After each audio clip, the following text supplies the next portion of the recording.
almost didn't throw the white flag. I was going to give you one more lap. The 9 running on the tires. He'll slide up off of turn number 4, Jerry.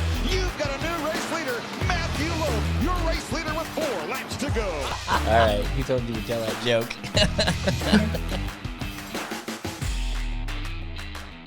Welcome, season 3, episode 9er, and we've learned from the internet there's nothing finer than a little hak-too and spit on that thing. Oh, God.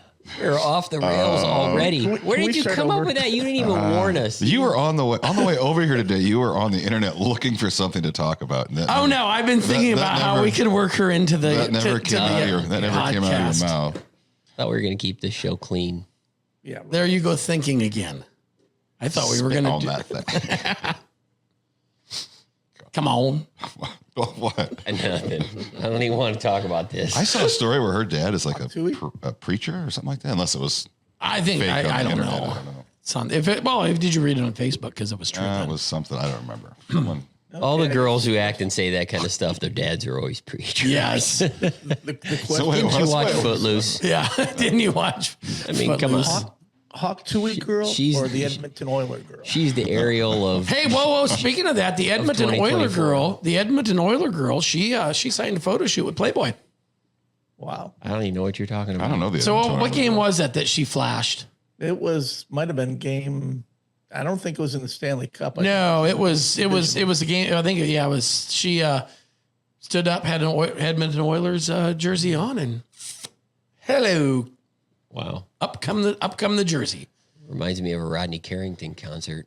Yes. You ever seen him or show? Is it a concert for him? Concert. Yeah, it's a concert show. Yeah. Entertainment I saw some event. of those. I went to one of I saw those. some of those in Vegas. Did you You want to sit in the front row of Rodney Carrington, not to watch Rodney, but to turn around. Yeah. Is that like Megan Stallion? Yeah, I saw some of those in Vegas at the Megan the Stallion. Sandy Stallions? It was a unique crowd. It was like Ryan went to a rodeo. went to a rodeo. Yeah, a lot of cowboys there too. 40 below. Stallions. Went to a rodeo. What's been going on the last 3 weeks? It's been June 4th. June 4th. God. 3 weeks. We ought to do this more often. We should. Probably should, but Time We were going to do it flies. yesterday. we were going to do it yesterday, but somebody didn't have any power. Maybe you should pay his light bill or something. Yeah. Yeah, we do have a special guest on today. Yeah, there was 30,000 people in Omaha without power for about a day. And we've got one of them with us today. Our special guest, Jim Standard. Yeah.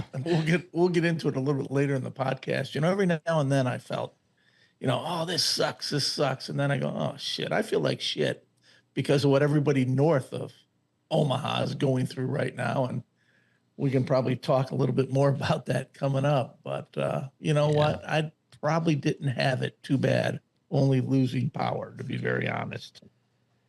Yeah, I would agree. Yeah, let's talk racing for a little bit. Where you been the last 3 weeks, Jim? Oh, well, let's see. I went to Park Jefferson for that 2,500 to win. What is it, RTC National? RTI. I'm sorry. You're okay. Colby Fett was the winner there. Then I went up to Red River Valley Speedway, saw Jake once again. You blink, you miss his show. I mean, Up in Fargo. In Fargo, up at the Red River Valley Speedway, and it's crazy. You just watching Jake go 1,000,000 miles an hour the whole race, and it's kind of funny actually to watch him. But him and Nick, I mean, they just do a fantastic job up there. Then went to the Don Gumpke Memorial up in Jamestown the next night. Colin Hibden won that one. Once again, it was just a great show, just a legend, not only up there, but across the whole country, what, Don did as a racer and, what he did for racing, him and Joanne. It's just very well. I've been up there very well every respected. year, I think. He was very well respected. Oh my God. Yes. And, once again, you talk about, dedicating your whole life to this sport. Yep. I think that would, if you look that up in the dictionary, you would see his picture and Joanne's actually. It's the least we could do to go up there, obviously, for that event as well. Yeah. You know, there's a little bit of method to our Absolutely. I mean, madness here. We try to hit as many racetracks as we can. I know Jim travels more, as much or probably more than any of us at IMCA. Dave does a lot of travel too, but you know, we do try to pick the right place to go at the right times, and sometimes they're not all necessarily just specifically because of racing. There's some backstories to and stuff, that was absolutely one of them. And then Yeah. you know, last weekend I had another one of those. You know, the Kevin Hunley Memorial at Bloomington Speedway. A lot of people remember Kevin as a racer, but what he did behind the scenes to get the IMCA Race Saver sprints going up in that Bloomington, that whole Indiana area. I mean, he was the one that spearheaded everything. I mean, he believed in it. And, you know, this is a guy that won in every type of sprint car there was, wingless, you name it. Kevin won it over the years. And he felt that strong enough that he would put his efforts and his money in a lot of cases into the IMCA Race Saver program to get that going.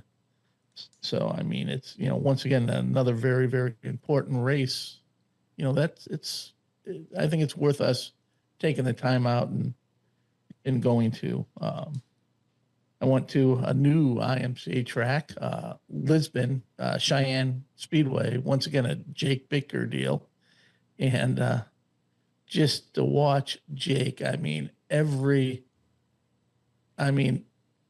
I've never seen a guy that obsesses about a track more than Jake does. It's actually kind of funny because during the races, Jake looks like there's a ripple down in 3. You better get the grader out and take care of that. He just is obsessive when it comes to that. You know, went to Denison, Crawford County Speedway, got rained out in Harlan a couple times. So that's kind of about where I've been over the last couple of weeks. I'm probably missing something, but it's a good thing we got. So you've been using it more than I. Spec Part 1.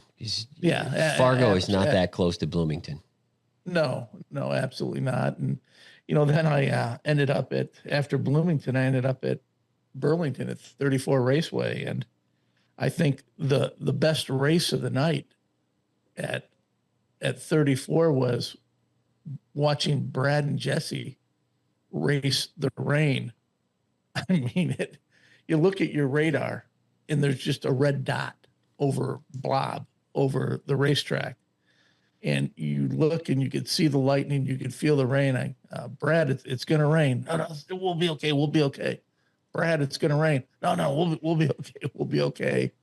It took running 4 features in about 9 minutes for them to beat the rain, but they got the show in. I mean, the track they had in those weather conditions, it was hot, it was windy, was incredible. I mean, you know, they had sprint cars there, you know, and talking to the drivers, that's an every week occurrence with the track at Burlington.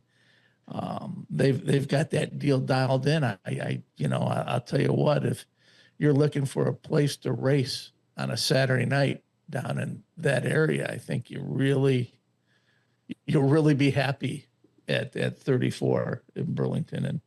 And the other thing I noticed when I pulled in there, Jerry likes to brag on Facebook and show all this shit about his stripes in his yard at home. Hell yeah.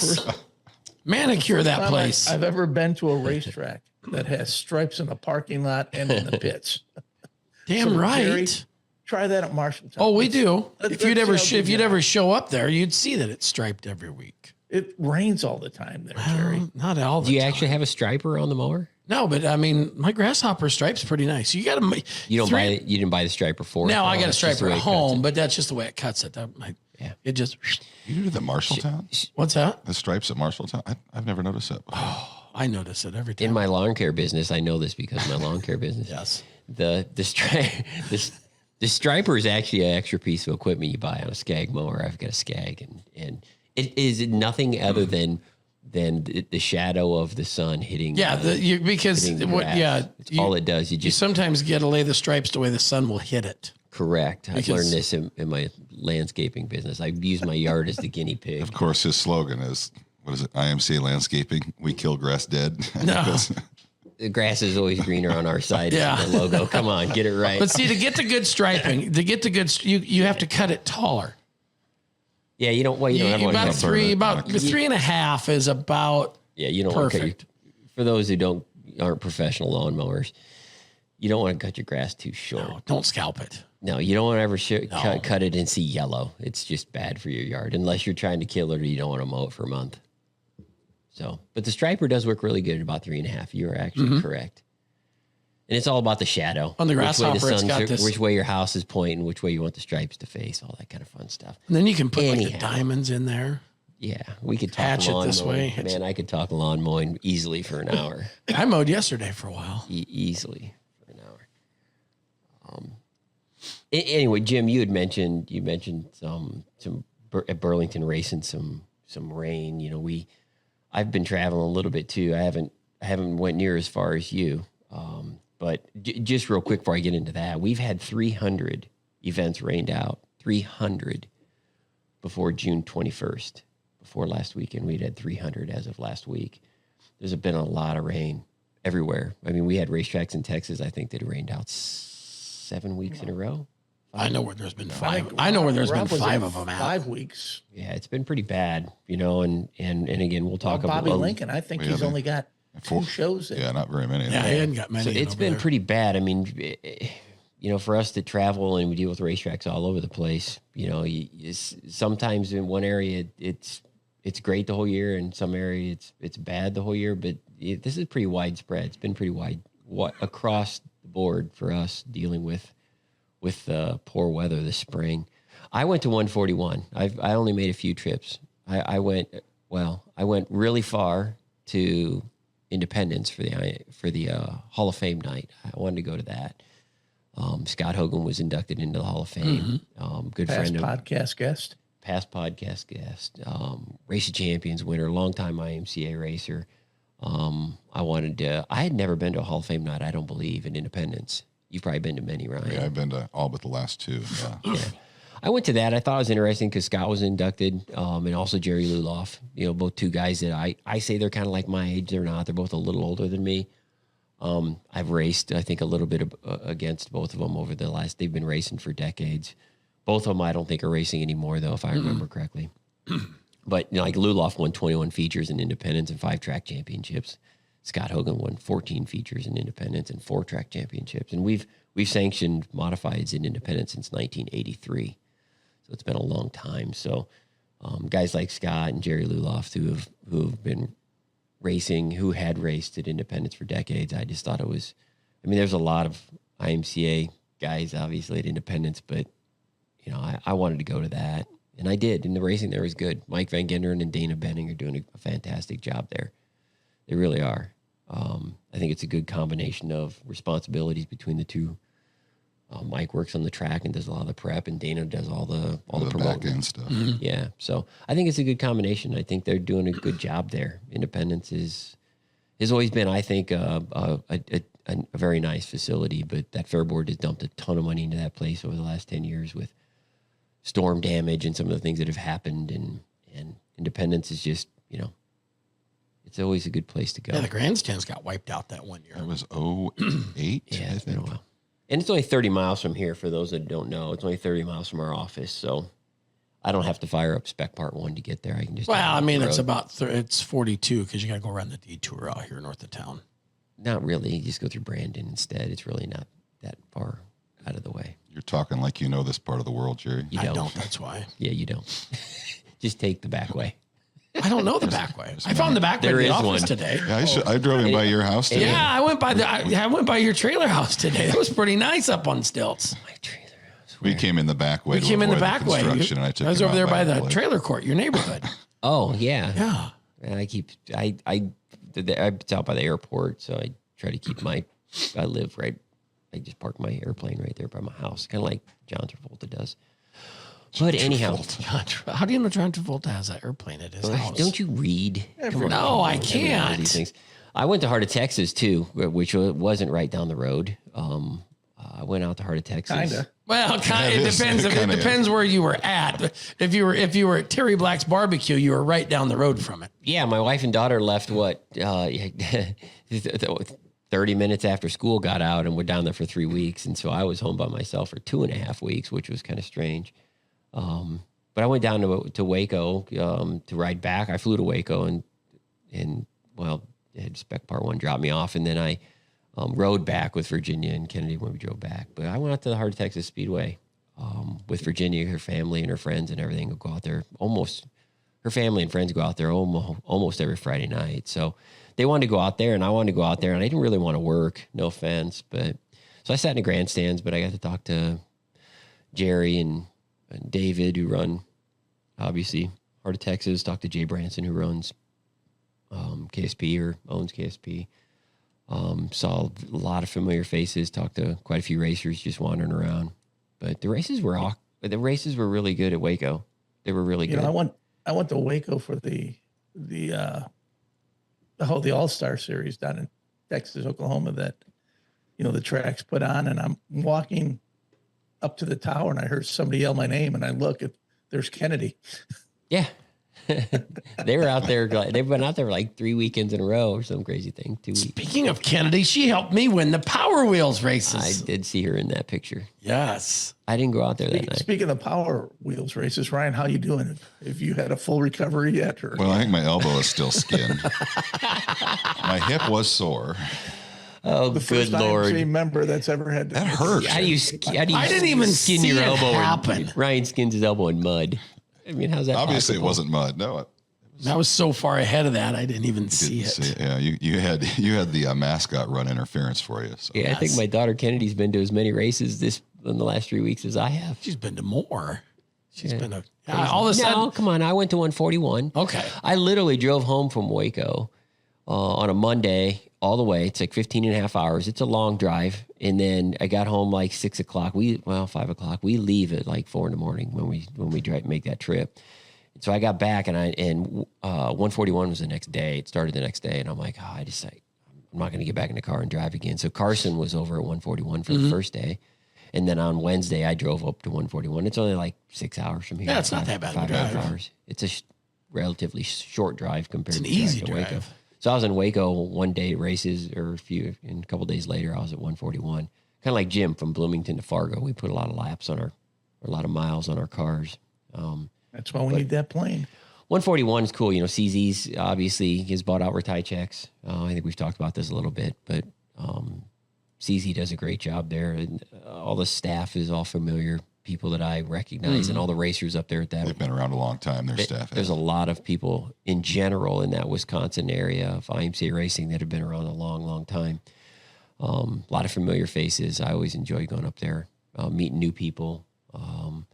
Seeing familiar faces, seeing people from obviously that Wisconsin, Green Bay area, and then seeing people from all over the United States. I talked to Kyle Strickler for a little while.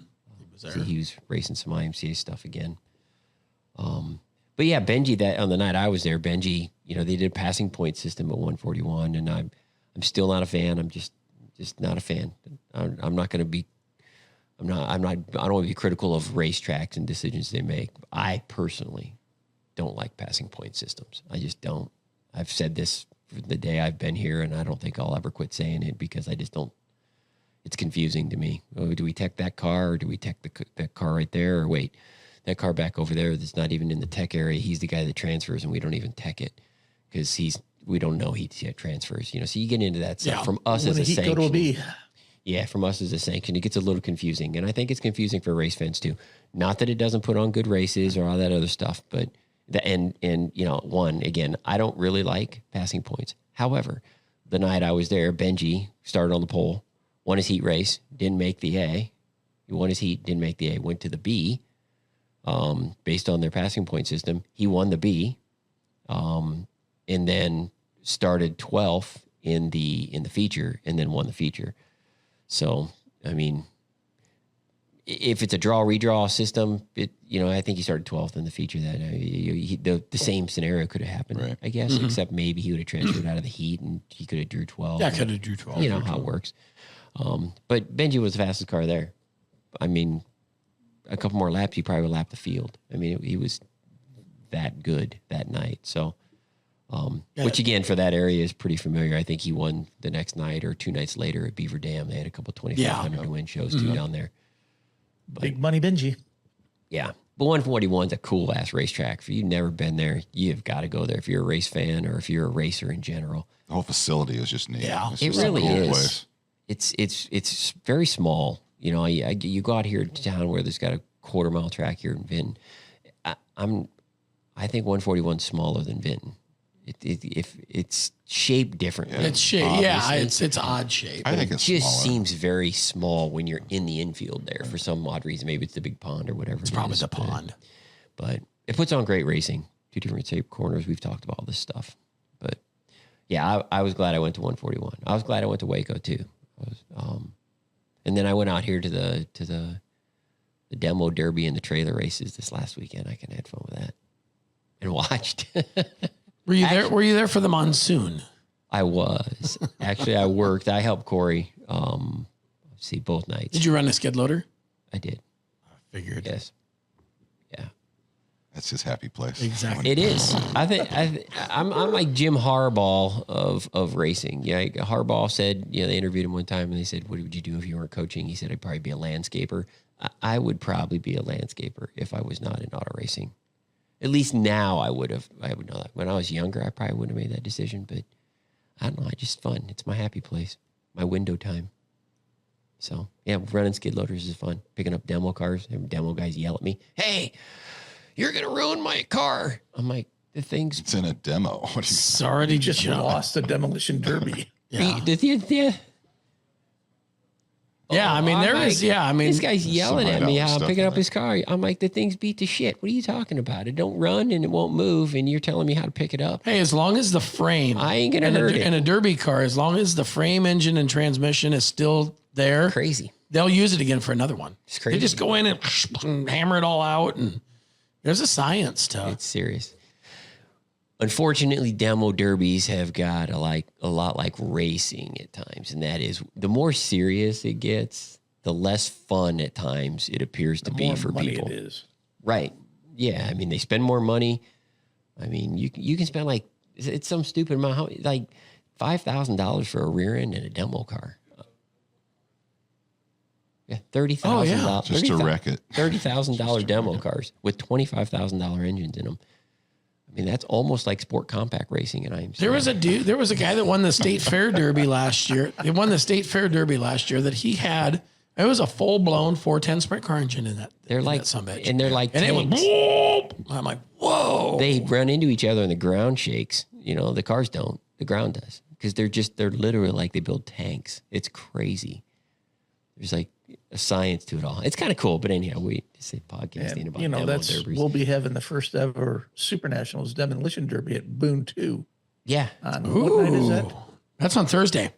Thursday. Yep. Yeah. Thursday's derby night at the Boone 2. yeah. Speedway. Trailer, Ryan Clark will be shirtless that night too, I heard. trailer races Yeah. on Wednesday. Yeah. Is that before or after the trailer races at Boone 2? Well- Demos after. Yeah. Okay. Because we can't do it all in can't one. do it. Boone, Yeah, you Boone can't do 2.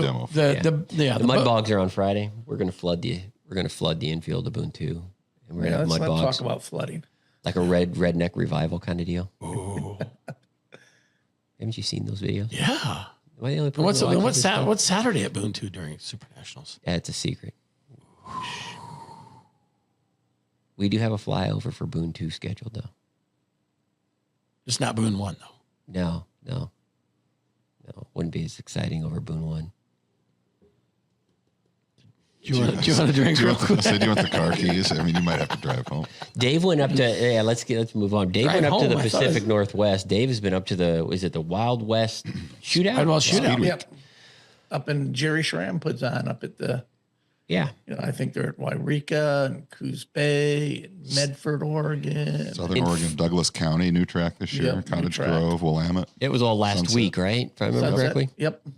I watched So Dave left right after our podcast on the 4th, and it took him a week to get out there, and then he was there for a week, and then he's almost home. Almost home. I thought you meant We'll he be left back in after time the for the podcast. fireworks He next was- week. Yeah, Yes. the podcast he was here last on was That too. like 6 months ago. Fireworks. But we've been all over IMCA. I guess I think it's interesting to talk about where some of us have been and where Jim goes, where Dave goes, why we go, how we choose where we go. I just want to know what the sandwich selection is today at Block 16. Oh, good Lord. We sanction so many races that, just use a guy like Jim or myself as an example. We sanction so many events and so many racetracks based on a normal 15 to 20 night schedule. If we went to each racetrack once a year and didn't go back and just went to a different racetrack for 20 weeks, 20 Saturday nights, essentially every year, it would take Jim or me 10 and a half years to get to all our racetracks. Think of that. If we just went once a weekend. So that's why you'll see guys like Dave. People ask why we go. Dave goes out to events where he can hit a string of racetracks at the same time instead of trying to go out to the Pacific Northwest once a weekend. Because he was at all 7 of those Wild West races. Yeah. He went to all of them. Yeah. So that's kind of why we try to minimize our travel expenses and be efficient as we can. Go to bigger special events at times. Not that we don't go to weekly racing, because we do, but try to hit. There is a method to our travel madness. There literally could be 10 gyms in IMCA if I could afford to hire 10 people like Jim. Or if I could even come close to finding somebody like Jim, another Jim. I think that's almost impossible. Don't you, Ryan? I'm glad. I'm grateful for that in a sense. Someone who likes to drive as much as Jim, apparently. Yeah, exactly. But anyhow, we were talking about weather a little bit and how many rainouts we've had, and we've had some pretty devastating flooding going on. People are texting me from out of state and they're like, "Hey, you okay down there?" And I'm like, "Yeah, that stuff's not near us." Yeah. We're about 4 hours from most of it here. Yeah, it's up in that Where our northwest of office is Sioux at. Land area, Sioux City, Sioux Falls area, over into Spencer. I mean, those places got devastated. Yeah, we've had some racetracks make national news, actually, to be quite honest. And we got a guest with us that's going to talk a little bit about just how bad this is and how bad this can be. That thing started on Friday with Huset's flood, and I was like, I knew, knowing the area, knowing how some of that flows, I was like, this isn't going to be good come Sunday or Monday. Yeah. Coming into, Sioux City, Spencer area. I think we've all seen the videos on Facebook and stuff. It started a little bit with Huset's, and you saw some of the damage at Huset's, which is running Race Saver sprint cars. In fact, they had like 40 some at their last weekly 40 show. on a weekly show. Crazy amount. Well over 35. Yeah. But, so Huset's had some water at their big show, but it's just all in that region or area, that Minnesota, South Dakota, Missouri River. Iowa, Missouri River area. Yeah. Western Iowa, northwestern Iowa. The thing about it, it's it's not a joking matter. At the end of the day, we've got a guest on that can give us a little bit of what it's like. There are things that nobody can think of that's affected by this tragedy. Pretty devastating. Let's bring him on. Chase, who I like to call the second best racer in that house, is with us. You're not too far off, Jim.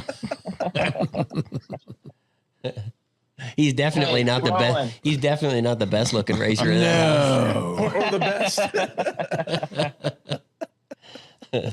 Oh, you guys. Here we go. Welcome to the show, Chase Alves. Yes. We'll be nice, I promise. Yeah, I'm sure. How's that sport mod going? Late model? Let's get back on track here.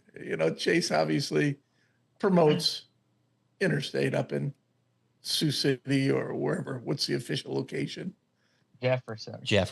South Dakota. And maybe I think Nate's got a picture of your racetrack from a couple days ago. And maybe kind of walk us through. There it is up there. That's just incredible when you look at something like that. Then you got to figure, you look at all the water, which would be to, if I'm looking at it, my left, and there's another racetrack right there too. What, walk us through a situation like that. Well, the craziest thing about it, I think, was, I don't remember if it was Friday or Saturday. I think it was Saturday. Me and Shelby were sitting there, and Boom Barn Fireworks in Jefferson was wanting us to kind of get our order in for fireworks. And obviously we were seeing Houston starting to flood and all the pictures and stuff. And we're like, holy crap, that's crazy, you know? And we're literally getting ready to order, you know, our fireworks and stuff because we had a 305 special on that Sunday and the fireworks and then ordering, you know, making sure all of our food and stuff was going to be around. And you know, the next day we're getting phone calls and I'm getting Snapchats of just water rising like faster than I think anybody anticipated. I mean, even everyone down there.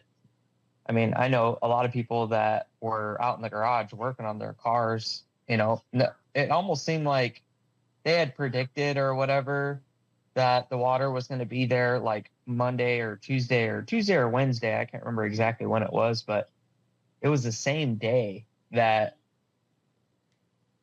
I mean, within 6 hours of, you know, daylight, the water was already almost 2 to 3 foot tall and coming from the river over into Park Jefferson. And you know, it just happened so fast that I think, you know, a lot of people like weren't, I mean, especially us, we weren't even really expecting it to affect us. You know, we're far enough away that I thought, oh, you know, we might get, you know, some junk or whatever from the, you know, ditches in the highway or whatever, and it won't be that big of a deal. And I mean, I didn't see any pictures or anything. I mean, nobody seen anything until it was about that evening. And Wayne posted a picture of PJ, Park Jefferson, next door. And, you know, his whole infield was completely underwater.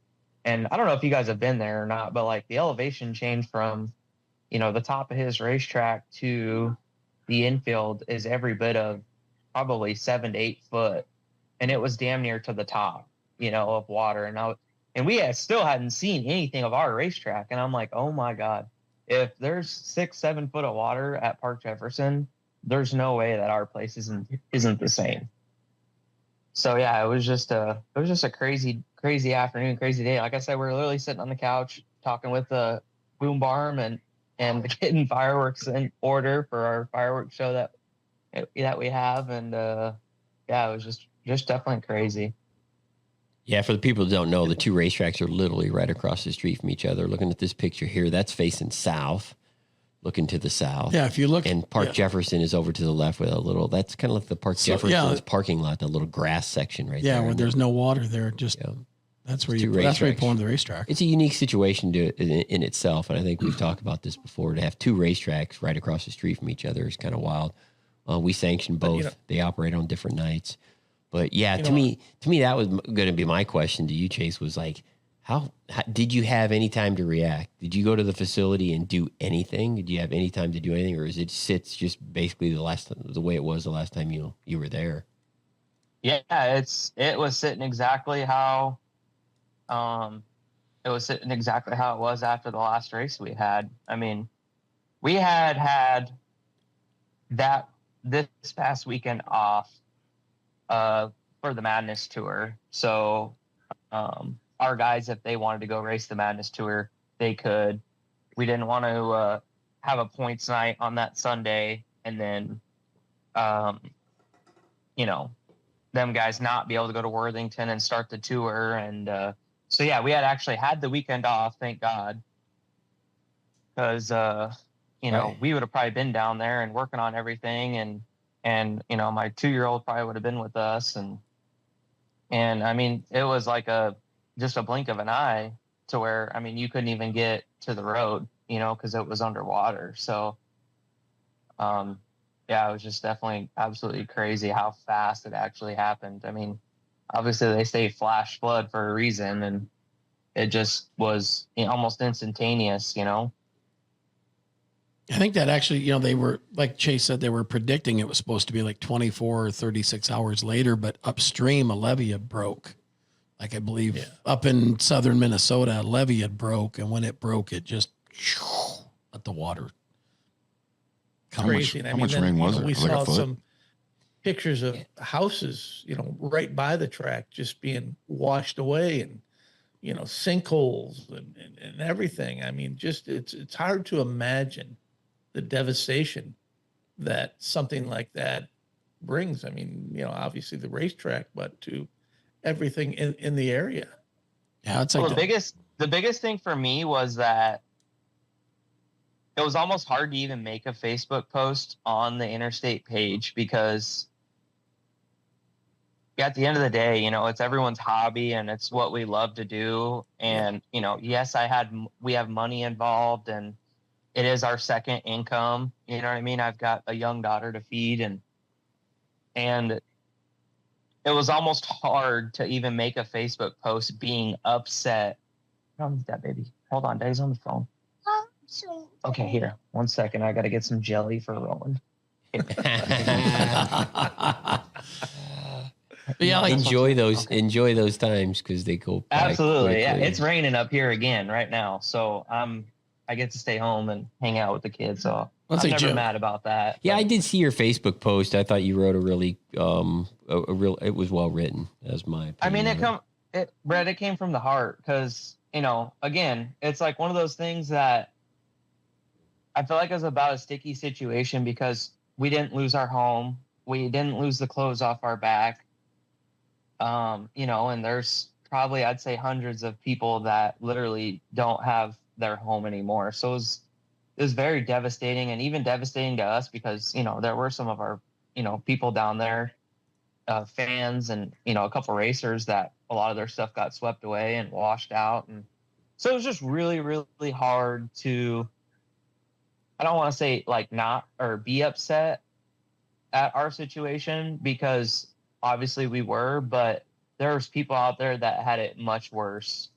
And the devastation of losing my home, I couldn't imagine not having my daughter's home, you know what I mean, because of something like this. It'd probably break a guy, and it was just really hard to even say anything on Facebook about it. I had so many people messaging me and messaging the page, and you'd be amazed the questions even 2 or 3 days afterwards.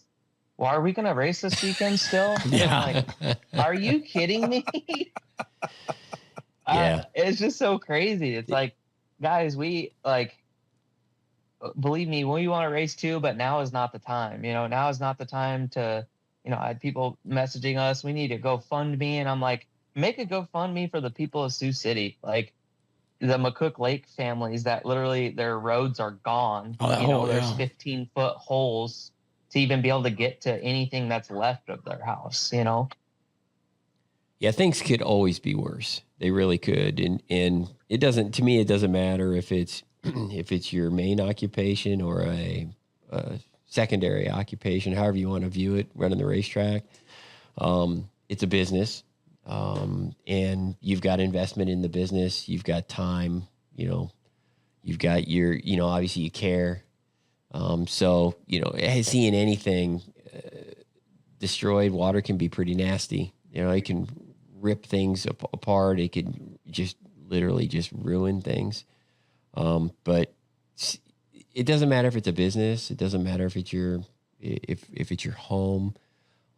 It's all just incredibly devastating. People lose, obviously when you have businesses, you lose income. You lose your home. You have, oh my gosh, I can't imagine. I've never been in a situation quite like that. But yeah, there is widespread devastation up there. It started with what we saw kind of in the Houston area north of you. But we've had Spencer, 4 racetracks guys. impacted by this. You've got Interstate, your facility. You've got Park Jefferson across the street, Wayne's facility over there. Then you've got Todd up at Huset's. You've got Trent in the fairgrounds over at Spencer. Yeah. Rock Rapids. Yeah, Rock Rapids. And once again, you look at what Trent went through. Yeah, that's downtown Spencer right there. And Spencer being on the fire department. I Yeah, think he said they started rescuing people Saturday morning at 5 a.m. Yeah, what a lot of people don't realize. And he's out Jim, doing that while his house is flooded. Yeah, his house is flooded. You know, I reached out to him to see, hey, and I even reached out to Chase. Hey, is everything okay? Is there anything you need? Yep. But it was, you know, like Trent, he lost his pickup, he lost his wife's vehicle, they lost their house. I mean, their house is flooded to the first floor. Yeah.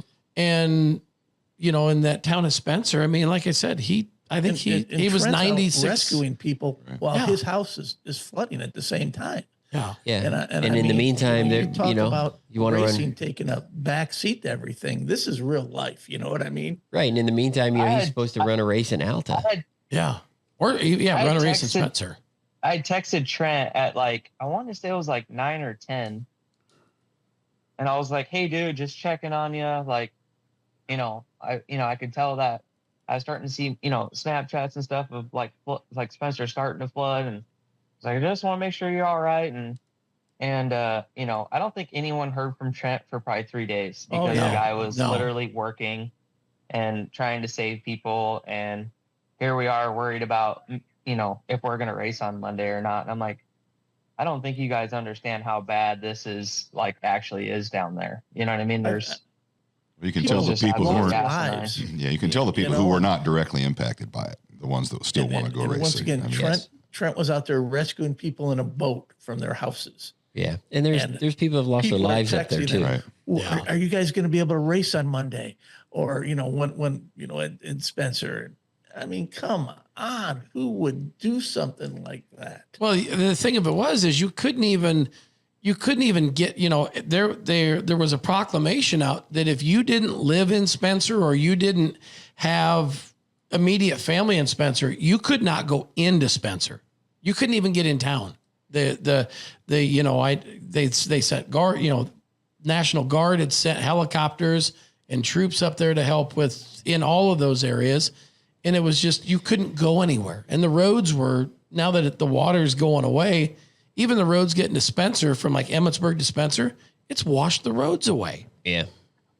And I mean, I guess at the end of the day, the important thing is, with all of the, even we talked about the promoters up in that area. At the end of the day, I think they're all safe and sound. Their family are all safe and sound, and racing will go on.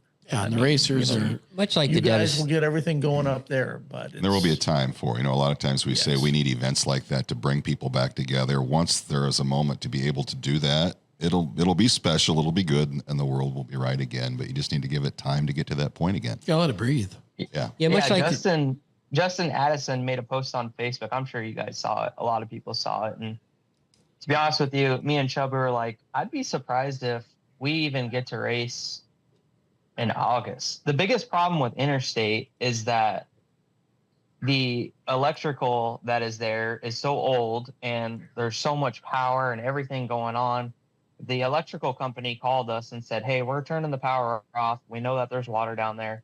We're going to have to do an inspection and make sure that, if there anything's affected, that gets fixed, obviously if there's an issue or whatever. And my thing is, it's like, I'm thinking about it. I'm like, okay, Marmon Energy controls a lot of the power grid down there in Sioux City. When are we going to be on the list to get our power checked when there's roads and streets and transformers and stuff that would literally got washed down the road, down into the river?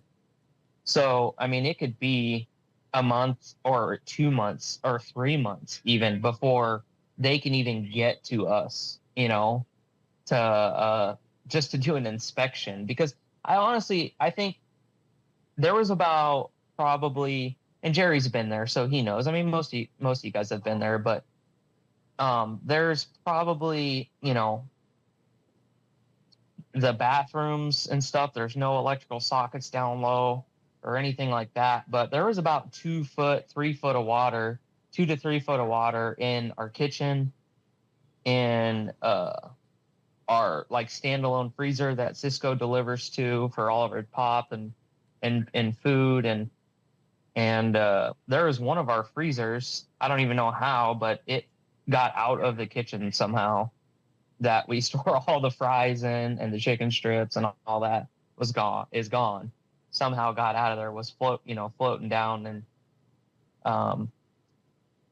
so that's like the biggest thing for us is the power. I think, obviously some man hours and a couple garden hoses could get the mud out. That's not a big deal, but the power issue is where we're kind of running into having issues. Where Park Jefferson, his stuff is his kitchen and his bar area and everything is all kind of raised. So most of his clubhouse is raised.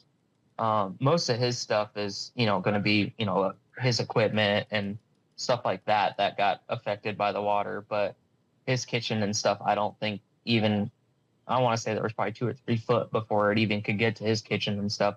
Our kitchen was 2-3 foot underwater. Yeah, no, so no. He got hammered with like corn cobs and stuff all throughout his. I mean, you can't even hardly even see the racetrack or his parking lot because there's probably millions of corn husk all over the place. But we didn't get any of that, so it's just kind of a different, I think, issue of cleanup or whatever. But yeah, it's got to be incredibly devastating and incredibly difficult to get all of that stuff cleaned up. Yeah, you look Can't at imagine the amount of time and effort from just something like a road grader being underwater, or any type of mechanical equipment like that versus you start getting into concession equipment and freezers and fryers and grills and then you get into the plumbing and the electrical and all that stuff. I just can't imagine the incredibly immense amount of work to try to fix all that stuff after something like this happens. It's like the time and the money both. I mean, it would just be you think about crazy. it, unfathomable. If you lose, one everything, of the things that's kind of neat is I know you and Chase, you and Wayne work very well back and forth with whatever not only working on schedules, but I've talked to both you sharing equipment at times and stuff like that, but. I get a call Monday from Doug Botts down in Harlan, and he goes, I've been kind of hesitant to reach out to, those guys up north. He goes, if you talk to them, let them know whatever they need. We got down in Harlan and we're willing to do what it takes to help. And if, we need to do anything, just ask them what they need and we can help them on this stuff. I mean, the tracks coming together. I know that's just a small part of the devastation that's going on.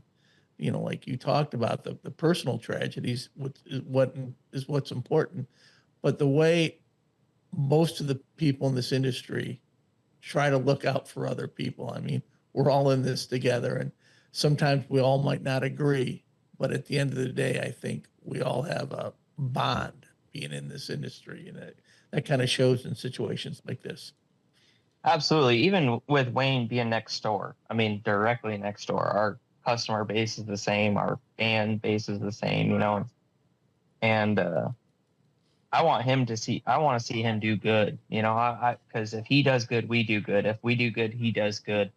And, I think we've created a pretty good relationship and yeah, I mean, Bobby Lincoln, I didn't know about Harlan, but them guys, there's been hundreds of people that have reached out to come and help clean up. And, the first couple of days that, we figured it out, me and Shelby were pretty low. We were just upset because, there's a lot of work that people don't see. I mean, I see on Jerry's Snapchat that he's there every day, whether he's picking up sunflower seeds just because he's bored or on the racetrack. But he's there every day. And, we're not down there every single day, but it's still, especially when you have a young kid and it's just me and Shelby, it's me and her. There's not, we have a couple guys that come here, there. Jeff, he lives down there in Jefferson. He's there, picking up the trash or mowing but I mean, I'd say between, on a not crazy busy weekend, just a weekly show, 15 hours, 16 hours. When we're crazy busy or getting ready for a bigger event, 20, 30 hours. I mean, there's a lot of time. And, Shelby's at home on the computer.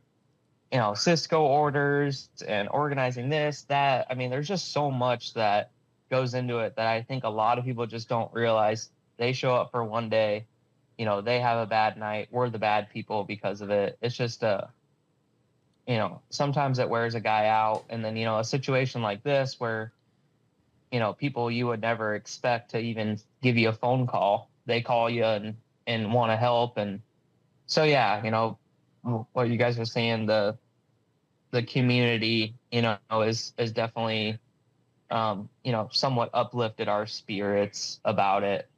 And we definitely obviously want to get back to racing. And, the biggest thing I feel terrible is we've had so many rainouts, and I did a lot of schedule adjusting this year because, every single weekend anymore is just not possible.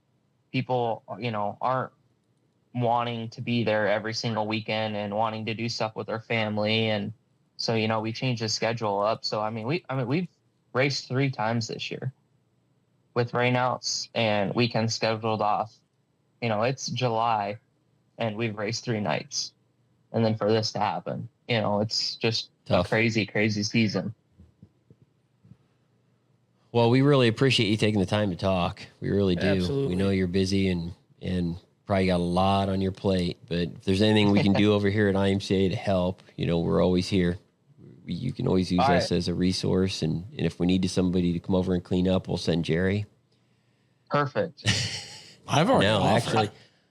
Actually, he's got enough out here to dry that track off in about 2 seconds. Exactly. Well, it's not the drying the track like Trent. I mean, like Chase said, it's all the, you everything. think about it. If your house gets flooded, you got carpet, you got your all your electronics. That's crazy. Plus that, they've got to replace all the, like they said, food, freezers, fryers, everything. And then by the time you got to spend extra time, because then the state has to come in and inspect it. And if it doesn't meet their inspections, this is what you got to change to open. Yeah. So it's so much more difficult on that aspect. The biggest thing about that too, Jerry, is the cost. Yeah. We have no idea what that's going to cost. If there's $10,000 in damages, doesn't look good for us. You know what I mean? We're small. We have, a few sponsors that help. But $10,000 could make or break us, so hopefully it doesn't come to that. And I'm sure if it did come to that, there's, a lot of people out there that would help with that to get us going again. It's just, it's hard to, ask for that. And I've never really been one to ask for stuff like that. We've done most of it on our own, and, that's just a tough deal, so hopefully we don't have any issues like that. And if we do, I'm sure we'll figure it out. But that's kind of where we're at right now currently. As you well know, running a racetrack in general is very difficult. And there is a ton of back end expenses that racers don't. You're a racer, so you don't, it's a different mindset. It's different on this end of what I say, this end of the sport. People tell me, oh, gosh, I wish I worked for IMCA. And I'm like, I always tell people, stay on the fun side of racing. Stay on the racing side of racing. Careful what you wish for. Racing is fun. It really is. Stay out of the hair pulling side of it. Yeah, stay on the fun side of racing is what I tell people. Oh, I want to be an official someday. I'm like, oh gosh, no, you don't. Trust me. But there's a lot of hidden costs. You want to be the race director and the track prep guy at the same time. Yeah. Let me know. Come on down anytime you want. Exactly. And, there's a lot of racers don't understand what you go through week in and week out just to try to get races in on a normal setting, and then you throw a catastrophe like this at you. And again, we've been thinking a lot about you and all the racetracks up in that part of the country that have been impacted by this. So it's gonna impact you the entire season. We wish you the best. We hope you can get back open. And obviously, like I said, if there's anything we can do here at IMCA to help you, Interstate's been sanctioned as long as I can remember. So if there's anything we can do to help you, don't be afraid to give us a call. So absolutely. If we need the boss, we'll call the boss. Jim. Jim hears from me weekly, so. I thought he was talking about Shelby. Yeah. Shelby no was the kidding. boss. She is the boss. That is no doubt about that. And the best racer in the house. And again, Chase, we want to Got thank some you. trophies that say otherwise, Jim. Anybody can have a trophy made, Chase. Yeah. That's right. We've seen it with our own eyes, though. Yeah. Yeah, and again, we want to thank you for taking the time. Wish you the best. We won't eat up any more of your time today. So, Absolutely. We'll stay in talk to you touch. guys. Thank you all. Hey, You bet. Thank you. See you, Chase. Thanks, Definitely. Chase. We'll see you. Yeah, it's crazy. He's got such a good attitude about it all. Yeah, Though. I he's- mean, what you can be mired in misery and self-pity in that, but his attention is on the people who are directly affected, their livelihoods. That We had that flooding go through here. Was it 08 that it flooded here in town? In that range, wasn't it? somewhere around 12? 08, 09, I don't know. This happened so many times the last 15 years. Vinton, 30 where years. our office is on a river town. It's on the Cedar River, and so we've had some flooding here locally. It's been a dozen years or so. Yeah. I remember riding in a boat through downtown. Well, it wasn't right through downtown, through Main Street, but like First Because there's a Avenue, little First crick Street. or stream that runs right through. A couple. A couple of them run right through Vinton. Yeah, it all backed up. I mean, it just anything in the low or along the river flooded. It was pretty substantial, and I just remember how incredibly messy that is, and just the disaster it makes. And so, our hearts go out to everybody at those racetracks that are going to have to deal with that kind of stuff. And I'm sure that Chase and Wayne and any racetrack that is going through this would appreciate any assistance they could get, whether it be financially from people who care about the racetrack, whether it be racers or sponsors or fans, or to, an hour or two of your time to go out and help the racetrack get back up and running. Because once the water's gone, it's not going to be a quick fix, a quick turnaround. There's so many different things that have to be done. A lot of hidden things they're going to have to deal with now. I'd say he alluded to, that McCook Lake area, which is, it's literally 5 miles south of the racetracks. And Jackie, when Jackie and I first met, that's where she lived. And I seen some video, and I recognized the neighborhood, and it washed houses into the lake.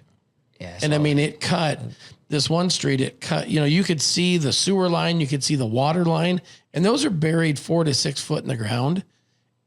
And it was washed out, but another foot or two below that. The devastation and the force of what water has. And they always preach, don't, turn around, don't drown. There's no, you're not going to win again. You're never going to win against that much water moving. Yeah. How does water move concrete?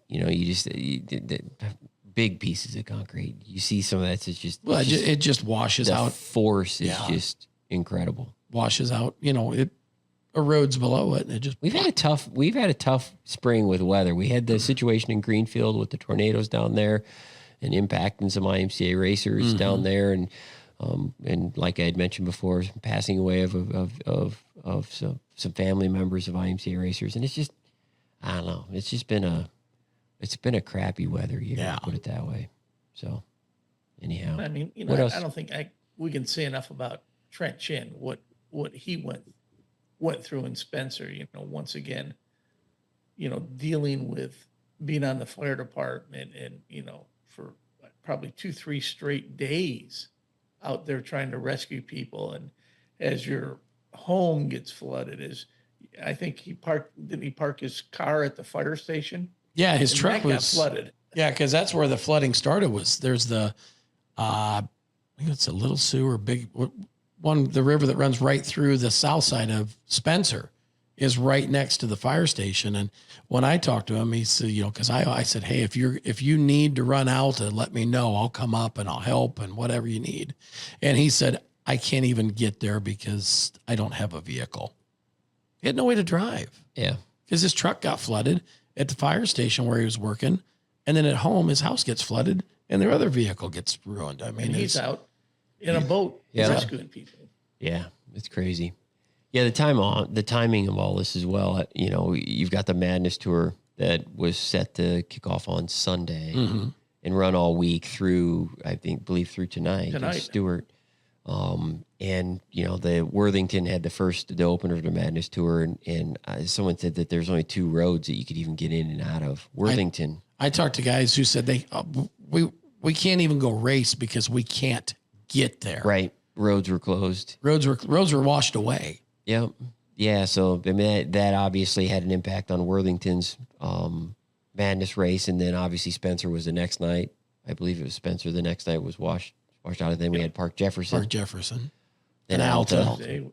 And then Stewart. So three of the 5 events didn't happen this week, and they'll have what essentially is going to be the final tonight at Stewart, which is also the Ron Little Memorial. 25th annual of that event. Hard to believe that Ron's been gone that long. That really is crazy? Yeah, it's 25 years. That is crazy. Oh my God. I remember when that happened. I do too. Under 10, maybe 10. No. Time can get away from you. But anyhow, so they're going to probably end up having about 1.5 nights. Essentially, I think Worthington was heavily impacted by what was going on as well, even though they raced. So you're going to have about 1.5. You're going to have like 1.5 events essentially of the Madness Tour, and that creates a whole nother set of circumstances that creates interesting situations going forward as well with attempting to make up races, whether it be a tour or just a show in general. When racetracks start losing events, it gets interesting on the sanctioning side of things for sure when it comes into squeezing schedules and trying to put races in other places and things like that, whether it be, you know, a week or 2 away or whether, you know, you can't race. Who knows when, like Chase said, who knows when those facilities are going to be up and running again? Who knows? Yeah, because like when they do, what they're going to pick up with for their schedule and what they're going to move around with the stuff that they missed if they can. And it compounds the problems, to be quite honest. So, but that's the least of the concerns, really, is racing at this point. I think. No, it's about humans. It's about just being a good human, taking care of what needs to be taken care of in that situation. You know, I remember, you know, like with the derecho years ago when it come through here. I mean, it just, you know, there was devastation at Marshalltown, and it was all over, and it was like people just, hey, we got to take care of this. This is more important. Yep. How long have we been talking, Nate? About an hour. An hour, I think. Oh, we're over an hour already. Wow. What else you want to talk about? We got some upcoming races. Why don't you talk about some of the stuff coming up? What we got? 4th of July weekend? Is that what? It's next week. We got the Dakota Tour coming. Next week. Well, we got the July is a week. 4th of July is a week from Dakota today. Tour. Got the Eva Destruction of Boone. Are you coming for that, Bill? Or for Brad? Are you coming to the Eva Destruction? I've never. I think I went. Yeah, bring a skid loader. I went 2 years. You were there 2 years ago. I didn't go last year. I didn't go anywhere last year. 2 years ago. Rumor has it we have a camper with your name on it. Oh, did you use mine last year? I was there last year. Yeah, you were there for that. Are you going to be there for? Well, I wasn't planning on going to Boone, but I might have. Could you do? Naming campers. Do you know be a great time to go to Boone? Is this Saturday? Because Ryan's announcing I won't be there. Oh, really? Jerry's not going to be there? Nope. It's just going to be me. Shit. We better alert the DOT. Might have one of the deals to get the crowd in. So what do you got coming up, Jim? I know it's a long list. Lunch. You know, yeah, well, that's exactly right. But, you know, some other races we got coming up is, you know, Jake Bitker at the Norman County Raceway. You know, that track's been around over 100 years, and it's kind of a neat old fairgrounds deal. He's actually going to be running IMCA stock cars. I mean, he races there weekly, but with a World of Outlaw late model show, which will be neat. And then, where's Norman County at, for those who don't know? Ada, Minnesota. Perfect. Way up there. It is way up there. Damn near Canada. Getting close. Well, it's actually just east of Fargo. Yeah. Then Dave Wise up at Gallatin Speedway has a 2-day mod show coming up. I think it's $5,000 to win up there, and 3, 2, and I think 10th pays $1,000 if I'm not mistaken. And once again, that's just a neat area. I mean, you're right at Yellowstone. It's just a cool location for a track. I mean, the scenery. I mean, I think Carson's going out to that race, isn't he? Yes. Yeah, Carson's going to go up there for that. How far is it from Jellystone? I don't know. Because if it's anywhere close to Jellystone, you want to watch out for Yogi and Boo Boo because they will steal your picnic biscuits. Bring that up. There has been races, and I'm sure of this. He's had to throw a yellow because you'll see a bear coming down.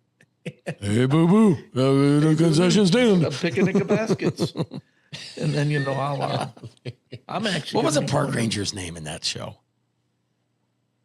Park ranger. But he had a name, Jim. Ranger Jim. Google that. Yeah, Ranger Jim. Where else, Jim? Ranger Smith. I'm going to head out to North Platte to go see Joe Bellum on Friday, which is tomorrow. Lucky you. That'll be a good time.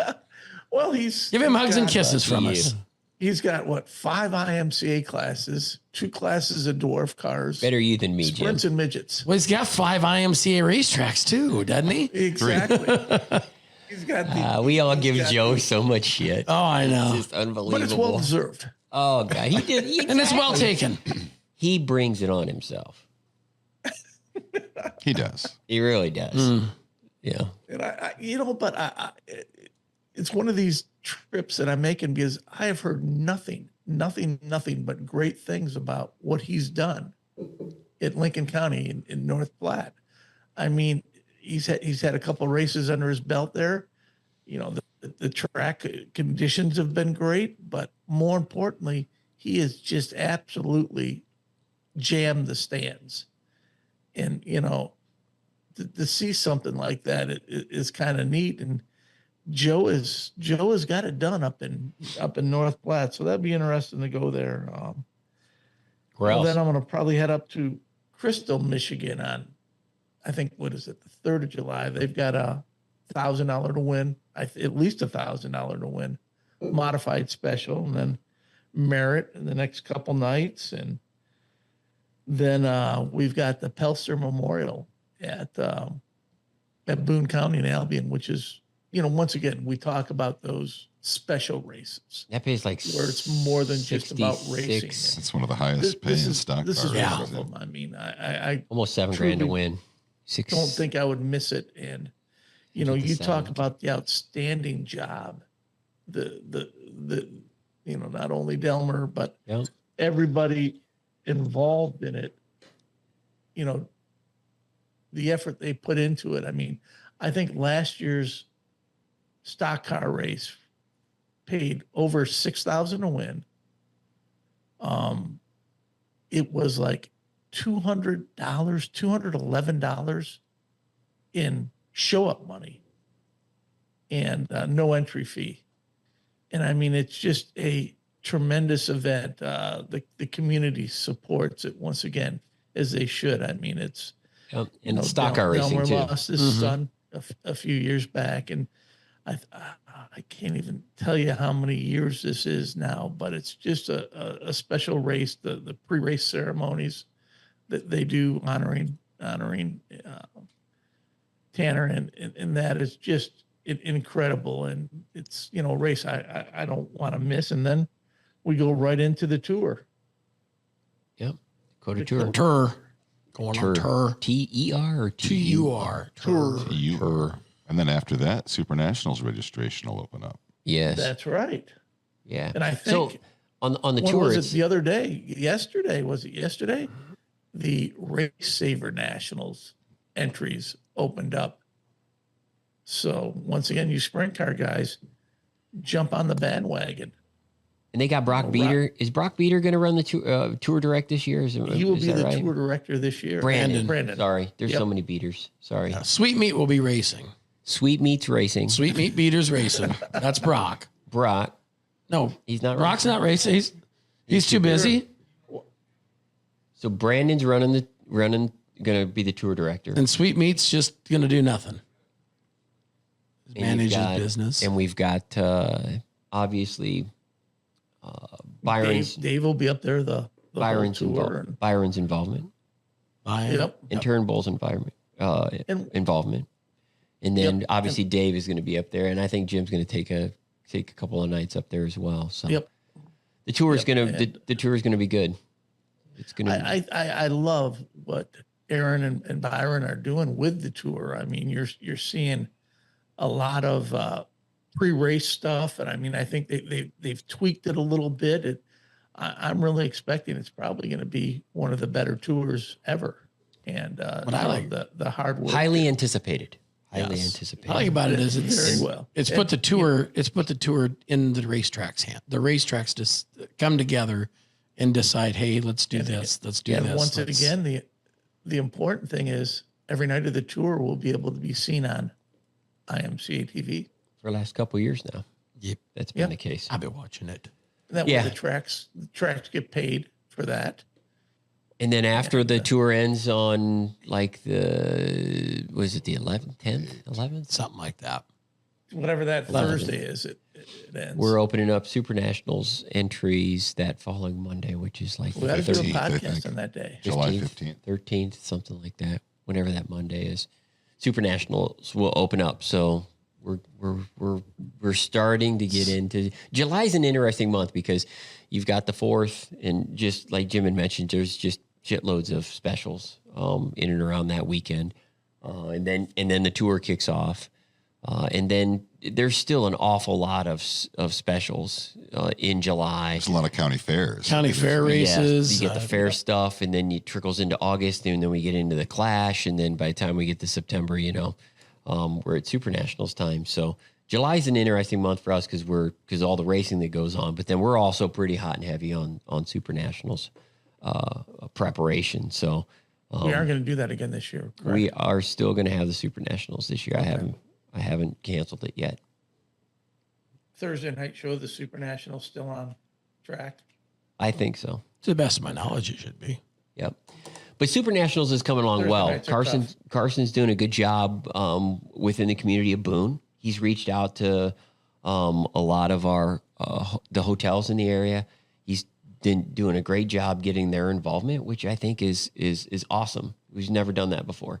So he's reached out to a lot of the hotels associated with the event or in and around the event. So, we publish those. They're putting up lap money and doing some things for the racers. So it's just good to see the community itself and the businesses within the community of Boone continue to support the Supernationals because it's been very important for many, many years. And we've had some great support from local businesses and the community of Boone in general for the Supernationals. Without their support, it would be a different event. We see events that have no community support or worse, anti-community, anti-racing community support, which is bad for racetracks. And we don't have that at Boone. We haven't had that in Boone for as long as I've been here. We've had our ups and downs. We've had our moments where Lottie doesn't necessarily get along with all the local officials in the community. But There's been some doctors. But we've tried to put that all past us. And again, Carson's doing a great job with some of the sponsorship and the thing that's going on with Supernationals. One of the things I wanted to mention, I promised I would mention this, is Pulse Racing. We do have a new sponsor for the Sport Mod Race of Champions.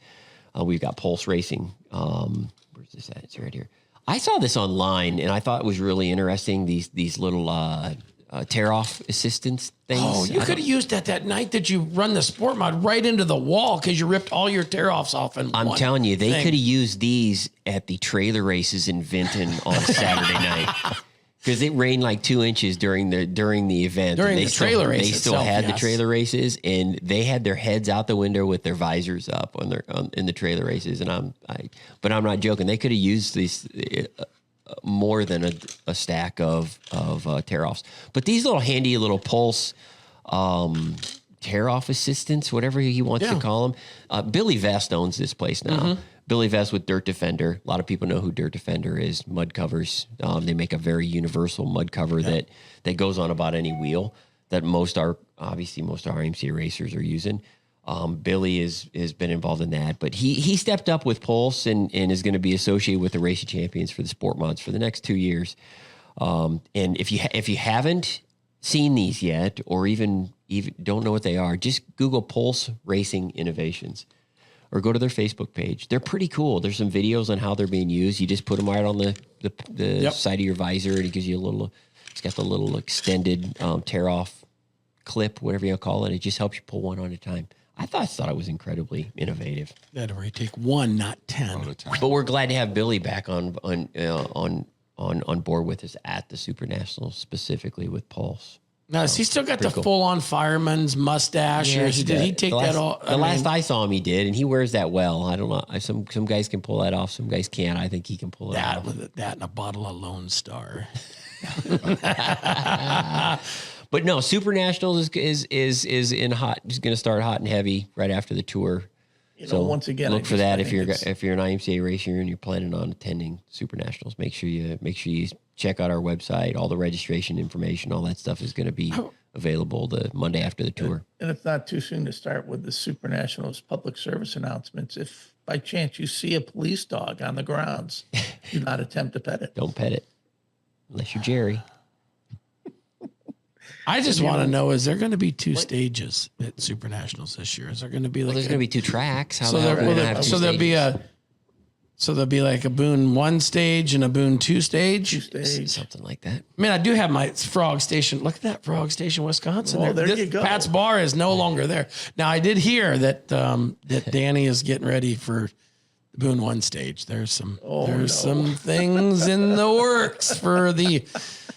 I mean, this is like a. I did hear that crew chief Scott Ratajczyk was in the shop working on race cars yesterday. He called about rules. Did he? And I was shocked for the stage or for the start now? There's no rules for the stage, Brett. Never followed rules. We had no rules on that stage. Well, there was. You called me that one time. There is. There is. Never mind. There is. There is one rule. Yes, there is some rules on that stage. And for things there aren't rules when I wake up in the morning, I better not find out that the rules on that stage were broken, because I damn sure will not be. Stage? I don't know. Not me. Last year, I kind of ventured away from it. Not me. I have nothing to do with this.